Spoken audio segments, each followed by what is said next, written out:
తిన్నింటి వాసాలు లెక్క పెట్టడం అంటే ఇదేనేమో. ప్రభుత్వం జీతం తీసుకుంటూ ప్రైవేటు క్లినిక్లో పనిచేస్తున్న వైద్యుల తీరు అలానే ఉంది. ప్రభుత్వ ఆసుపత్రిలో పేదలకు వైద్యం చేయాల్సిన డాక్టర్లు కాసులు కకృతితో ప్రైవేటు క్లినిక్లు పెట్టుకుని దండుకుంటున్నారు. విశాఖ జిల్లా చోడవరం ప్రభుత్వ ఆసుపత్రి పరిస్థితి కూడా ఇలానే తయారైంది.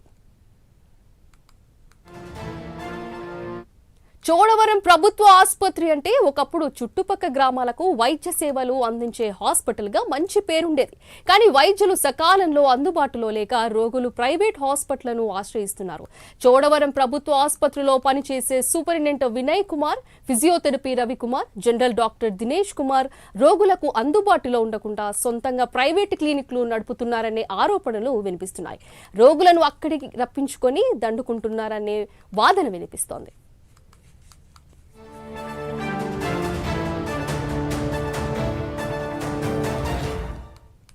ఇప్పటికైనా సంబంధిత అధికారులు ఆ ముగ్గురు వైద్యులపై చర్యలు తీసుకొని ప్రభుత్వ ఆసుపత్రిలో సరైన వైద్యం అందించేలా చర్యలు తీసుకోవాలని సిపిఐ నేతలు డిమాండ్ చేస్తున్నారు. కనీసం 30 పడకల ఆసుపత్రిలోనే వైద్యం అందక బాధితులు ఇబ్బంది పడతా ఉన్నారు. మరి ఏదైతే ఇక్కడ ప్రభుత్వ ఆసుపత్రుల్లో పనిచేస్తున్న సూపరింటెండెంట్ గారు మరి వేలకు వేల జీతం తీసుకొని ప్రభుత్వం దగ్గర ప్రైవేట్ క్లినిక్ పెట్టుకుంటా ఉన్నారు. ఏదైతే ఈ సూపరింటెండెంట్ వినయ్ కుమార్ గారు మరి ప్రైవేట్ క్లినిక్లు పెట్టుకొని గవర్నమెంట్ హాస్పిటల్కి వచ్చిన మరి బాధితుల్ని మరి ప్రైవేట్ క్లినిక్ తరలిస్తూ ఉన్నారు. ఇది చాలా విడ్డూరమైన పరిస్థితి. గతంలో చాలా సందర్భాల్లో కూడా మేము హెచ్చరించినా సరే టీఎంహెచ్ఓ గారు చర్యలు చేపట్టే పరిస్థితి లేదు. మరి అదే పద్ధతిలోని ఫిజియోథెరపిస్ట్ గారు కూడా మరి చుట్టుపక్కల ప్రాంతాల్లో ఏదైతే మరి ఈ సెంటర్లు పెట్టుకొని ఆయన వైద్యం పూర్తిగా దుమ్మా కొట్టేసి ప్రైవేట్ క్లినిక్లకి రవికుమార్ గారు వెళ్ళిపోతూ ఉన్నారు.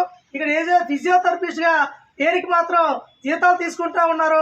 అదే పద్ధతిలోని జనరల్ మెడిసిన్గా ఉన్న దినేష్ కుమార్ గారు కూడా అదే పద్ధతిలో నడుస్తూ ఉన్నారు. మరి గతంలో చాలా సందర్భాల్లో డిఎంహెచ్ఓ గారికి ఈ విషయాన్ని తెలియజేసినా సరే ఎందుకు ఈ డాక్టర్లకి కొమ్ము కాస్తున్నారు అనేది అర్థం కాని పరిస్థితి ఏర్పడతా ఉంది. సూపరింటెండెంట్ చిల్డ్రన్ స్పెషలిస్ట్ ఉన్నారు, అలాగే ఫిజియోథెరపీ డాక్టర్ గారు ఉన్నారు, జనరల్ మెడిసిన్ ఉన్నారు. అయితే ఉన్నారు కానీ ఇక్కడ మాత్రం వైద్యం జరగలేదు. ఎందుకు జరగలేదంటే ఉదాహరణకి ఇక్కడ ఈ హాస్పిటల్ సూపరింటెండెంట్ గారు ఉన్నారు. ఈ సూపరింటెండెంట్ గారు చిల్డ్రన్ స్పెషలిస్టు. ఆయన ఇక్కడ ఉద్యోగం చేస్తూ ఇక్కడ జీతం లక్షల జీతం తీసుకొని ఈయన ప్రైవేట్గా అక్కడ ఒక క్లినిక్ని హాస్పిటల్ పెట్టి అక్కడ ఆయన ప్రైవేట్ వైద్యం చేస్తున్నాడు. మరి అందులో భాగంగా ఇక్కడ ఫిజియోథెరపీ డాక్టర్ గారు ఉన్నారు. ఆయన కూడా బయట ఆయన సొంతంగా హాస్పిటల్ ఓపెన్ చేసి అక్కడ వైద్యం చేస్తున్నారు. అదే కాకుండా జనరల్ మెడిసిన్ కూడా ఆయన కూడా బయట హాస్పిటల్ ఆయన సొంతంగా హాస్పిటల్ పెట్టి అక్కడ వైద్యం చేస్తున్నారు. ఇక్కడ సకాలంలో నిరుపేదలుగా మరి అందరూ కూడా ఇక్కడికి ఎందుకు వస్తారంటే ప్రభుత్వ హాస్పిటల్కి ఉచిత వైద్యం గురించి వస్తారు. కేరమోసే వాళ్ళు వచ్చినప్పుడు ఇక్కడ ఎవరు కూడా డాక్టర్లు అనే వాళ్ళు ఎవరు కూడా ఇక్కడ ఇన్ టైంలో వండుకుంటున్నారు. మరి ఇక్కడ లక్షల జీతాలు తీసుకొని మళ్ళీ ప్రైవేట్గా అక్కడ వైద్యం చేసుకోవండి. అంతేగాని ఇక్కడ ఇన్ టైంలో వచ్చి వైద్యం చేయాలి కదా, వైద్యం అయితే చేయలేదు. కాబట్టి నేను ఒకటే చెప్తున్నా, గతంలో ప్రజా పోరాట యాత్రలో మా నాయకుడు శ్రీ కొణిదెల పవన్ కళ్యాణ్ గారు ఆ రోజు ఇక్కడ చోడవరం ప్రజా పోరాట యాత్రలు వచ్చి చెప్పారు. ఈ ప్రభుత్వ హాస్పిటల్ గురించి చెప్పారు, స్పెసిఫిక్గా హాస్పిటల్ గురించి చెప్పారు. ఈ రోజు ఉద్యోగాలు సంపాదించి కూడా కనీసం మరి అక్కడ ఉన్నటువంటి ఫిజియోథెరపీలు కానీ, అక్కడ ఉన్నటువంటి చిల్డ్రన్ స్పెషలిస్టులు కానీ, అక్కడ ఉన్నటువంటి ఏదే స్పెషలిస్టులు ఉన్నారో, ఎంతమంది డాక్టర్లు ఉన్నారో ప్రజలకు కూడా తెలియనటువంటి పరిస్థితి. మరి దీనిపై ఖచ్చితంగా మేము స్థానిక ఎమ్మెల్యే కేఎస్ఎన్ రాజు గారి ద్వారా ప్రభుత్వానికి విన్నవించుకుంటాం.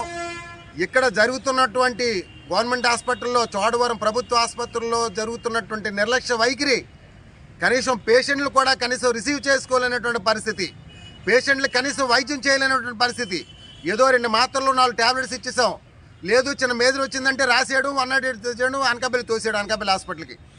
కనీసం వార్డుల్లో అనకాపల్లికి వెళ్తూ వార్డుల్లో కూడా ఉండలేనటువంటి పరిస్థితి ఈరోజు ఉంది. కనీసం దీనిపై ఖచ్చితంగా పవన్ కళ్యాణ్ గారికి, కనీసం చంద్రబాబు నాయుడు గారికి, బీజేపీ వారికి త్రూ ఎమ్మెల్యే కేఎస్ఎన్ఎస్ రాజు గారి ద్వారా మేము విన్నవించుకోవడం జరుగుతుంది.